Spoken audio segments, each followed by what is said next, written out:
আছে তাদের চাইতে উত্তম। ফিতনার জামানায় যারা বসে থাকবে তারা তাদের চাইতে উত্তম যারা দাঁড়িয়ে আছে।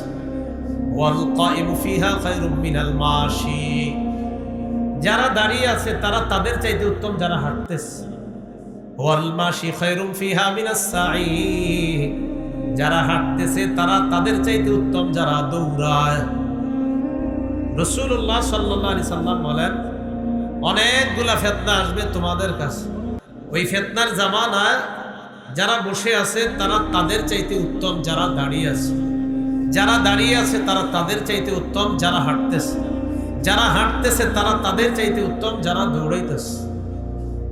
রাসূলুল্লাহ সাল্লাল্লাহু আলাইহি সাল্লাম বুঝাইতে চাইলেন, ফিতনার জামানায় যার গতি যত কম হবে সে তত নিরাপদ। তার মানে গতি যত বাড়বে ফিতনার দিকে সে তত আগাইতে থাকবে।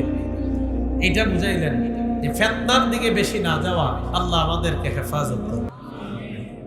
সহিহ বুখারীর বর্ণনা 6417 নম্বর হাদিস। এই হাদিসের মধ্যে রাসূলুল্লাহ সাল্লাল্লাহু আলাইহি সাল্লাম ওনার সাহাবী আব্দুল্লাহ ইবনে মাসউদ রাদিয়াল্লাহু তাআলা আনহু বলেন, খাত রাসূলুল্লাহ সাল্লাল্লাহু আলাইহি ওয়াসাল্লাম খাত্তান মুরাব্বাআ। রাসূলুল্লাহ সাল্লাল্লাহু আলাইহি সাল্লাম একটা দাগ দিলেন। তাকান, খাত্ত রাসূলুল্লাহ খাত্তান মুরাব্বাআ, একটা চতুর্ভুজ আঁকলেন। নবীজি কি আঁকলেন? একটা চতুর্ভুজ। এইভাবে একটা চতুর্ভুজ আঁকার পর ওয়া খাত্ত খাত্তান ফিল ওয়াসাত, মাঝখানে একটা দাগ দিলেন। রাসূলুল্লাহ সাল্লাল্লাহু আলাইহি সাল্লাম একটা চতুর্ভুজ আঁকলেন, মাঝখানে একটা দাগ দিলেন। এই মাঝখানের যে দাগটা দিছে তাকান, খারিজা মিনহু, এটা চতুর্ভুজের বাহিরে।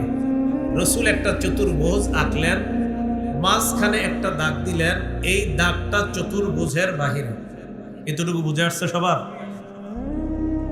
দাগ দেওয়ার পর রাসূলুল্লাহ সাল্লাল্লাহু আলাইহি ওয়াসাল্লাম এই মাঝখানের দাগটার চারপাশে খত্ত খুততান সিগারা, অনেকগুলা ছোট ছোট দাগ দিছে। আবার বলছি, চতুর্ভুজ, মাঝখানে দাগ, পাশে ছোট্ট ছোট্ট দুই পাশে অনেকগুলা দাগ।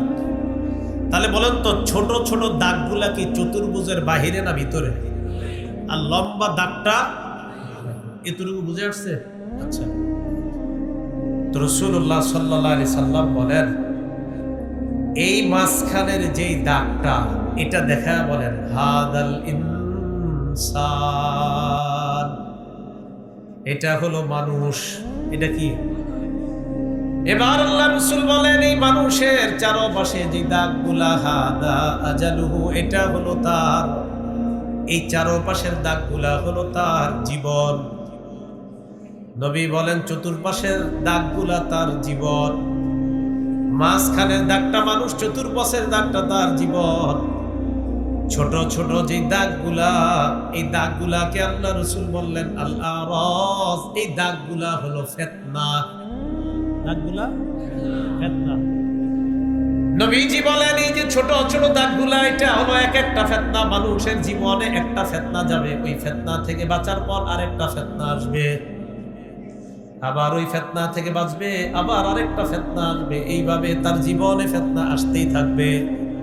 মাঝখানের দাগটা কি চতুর্ভুজের ভিতরে না বাহিরে? নবীজি বলেন, এই যে মাঝখানের দাগটা, এটা মানুষ, চারদিকের দাগটা তার জীবন। আর দাগটা যে বের হয়ে যায়, এটা হলো আমালুহু, তার আশা। আল্লাহ নবী বলেন, মানুষের জীবন শেষ হয়ে যায়, তার আশাগুলা থেকে যায়। মাঝখানের দাগ বের হয়ে গেছে, এটা আশা, এই আশা থেকে যায়।